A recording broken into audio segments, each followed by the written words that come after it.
మరోసారి ప్రజలు తనను గెలిపించేందుకు సిద్ధంగా ఉన్నారంటున్న ఎరపతినేని శ్రీనివాస్తో మా ప్రతినిధి శ్రీనివాస్ ఫేస్ టు ఫేస్.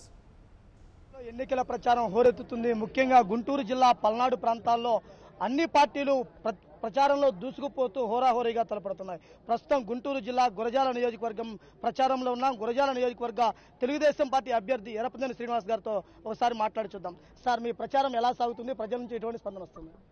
ప్రచారం చాలా బాగా సాగుతూ ఉంది. ప్రజల స్పందన మేము ఊహించిన దానికన్నా ఎక్కువగా ఉంది. మేము చేసిన అభివృద్ధి కార్యక్రమాలు, సంక్షేమ కార్యక్రమాలు ప్రజల్లో బాగా తీసుకెళ్లగలిగాం.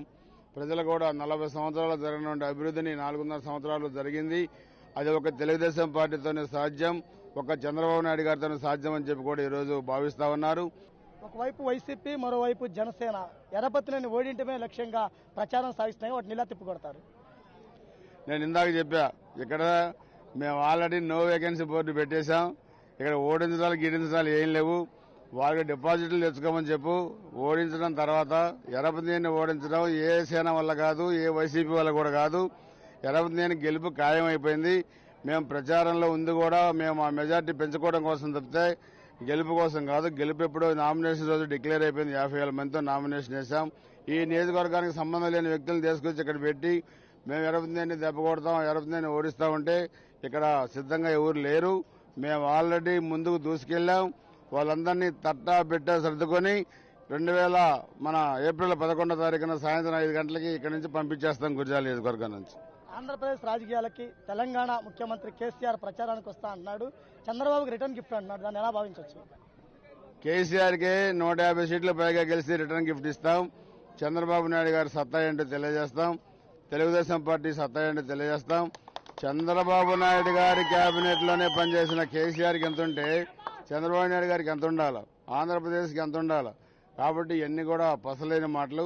రిటర్న్ గిఫ్ట్లు ఇవ్వడానికి మేమన్నా ఖాళీకి కూర్చున్నామా? మేమే ఇస్తాం రిటర్న్ గిఫ్ట్లు. 150 గెలిచి ఈ కేసీఆర్ని ఏం చేయాలో రేపు కూడా మాకు తెలుసు. ఈ రోజు ఎందుకంటే ఇక్కడ జగన్మోహన్ రెడ్డి వస్తే సామంతరాజులాగా ఉంటాడు. పోలవరం ఆపొచ్చు, పట్టిసీమ ఆపొచ్చు, రాజధాని ఆపొచ్చు, నాగార్జున సాగర్ నుంచి నీళ్లు రాకుండా చేయొచ్చు, ఆంధ్రప్రదేశ్ పరిశ్రమలు రాకుండా చేయొచ్చు. ఇది వాళ్ళ ప్లాన్. చంద్రబాబు నాయుడు గారు ఉన్నంత కాలం ఆ ఆటలు సాగవు. వచ్చేది మా ప్రభుత్వం. చంద్రబాబు నాయుడు గారు ముఖ్యమంత్రి అవుతారు. ఆంధ్రప్రదేశ్ అన్ని విధాలుగా భారతదేశంలో నెంబర్ 1 రాష్ట్రంగా తీర్చిదిద్దుతాం. పల్నాడు ప్రాంతంలో మౌలిక వసతులు సరిగా లేవు, హాస్పిటల్స్ లేవు, విద్యాలయాలు లేవు అంటున్నారు. వాటికి ప్రజలకు ఎటువంటి సమాధానం చెప్తారు? గురజాల్లో హాస్పిటల్ 3 కోట్లతో మేమే కట్టించాం. దాచిపల్లి హాస్పిటల్ నేనే కట్టించాను. పిడివాళ్ళ హాస్పిటల్ నేనే కట్టించా. మాచవరం హాస్పిటల్ నేనే కట్టించాను. అన్ని కూడా ఈరోజు అప్గ్రేడ్ చేయడానికి కూడా ప్రతిపాదనలు పెట్టాం. ఎన్నికలు కాగానే గురజాల హాస్పిటల్ని ఏరియా హాస్పిటల్గా మారుస్తాం. ఎటువంటి ఇబ్బంది కూడా లేదు. గతంలో మీరు అన్నట్టుగా కొంత ఇబ్బంది ఉండేది. ఈ 4.5 సంవత్సరాల్లో కొత్త హాస్పిటల్ అన్ని నేనే తీసుకొచ్చాను. దాదాపు 12 కోట్ల రూపాయలతో చేశాం. హాస్పిటల్కి అప్గ్రేడ్ చేస్తే గుంటూరు వెళ్లే పని లేకుండా వైద్య సౌకర్యాలన్నీ ఇక్కడే అందుబాటులో ఉంటాయి.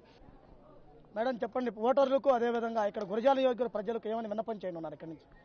కొత్తగా వాళ్ళకి విన్నపం చేయాల్సిన అవసరం కూడా లేదండి. ఎందుకనంటే తన కష్టం వచ్చినా నష్టం వచ్చినా సుఖ సంతోషాల్లో ఎలాంటి సందర్భంలోనైనా అర్ధరాత్రైనా అపరాత్రైనా 1 కాదు 2 కాదు 25 సంవత్సరాల నుంచి ఈ నియోజకవర్గ ప్రజలందరికీ ఆయన అధికారంలో ఉన్నా లేకపోయినా, తెలుగుదేశం పార్టీ అధికారంలో ఉన్నా లేకపోయినా ఎరపతినేని శ్రీనివాస్ గారు మటుకు ప్రజలందరికీ కూడా ఒక ఫోన్ కాల్, ఒక కాలింగ్ బెల్ రింగ్ దూరంలో ఉన్నారు 25 సంవత్సరాల నుంచి.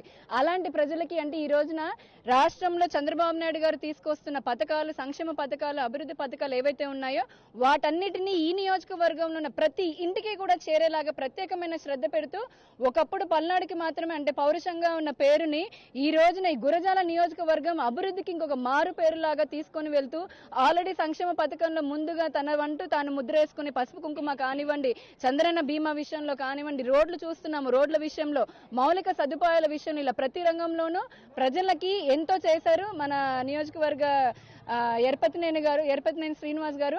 తెలుగుదేశం ప్రభుత్వం ఆర్థిక లోటుల్లో ఉన్న రాష్ట్రంలో, దేశం నుంచి పక్క రాష్ట్రం నుంచి ఎన్నో కుట్రలు ఎదుర్కొంటున్న అలాంటి కుట్రలను ఇక్కడ కూడా ఈ నియోజకవర్గంలో వాళ్ళు పారించాలని చేస్తున్న కుట్రలను కూడా ప్రజలు గమనిస్తూనే ఉన్నారు.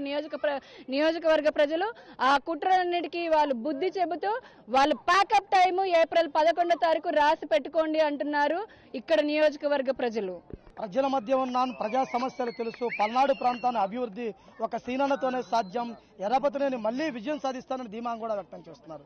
కెమెరా పర్సన్ ఉదయ్ కుమార్తో శ్రీనివాస్, 99 టీవీ, గురజాల నుంచి. For more updates, please subscribe 99 TV Telugu.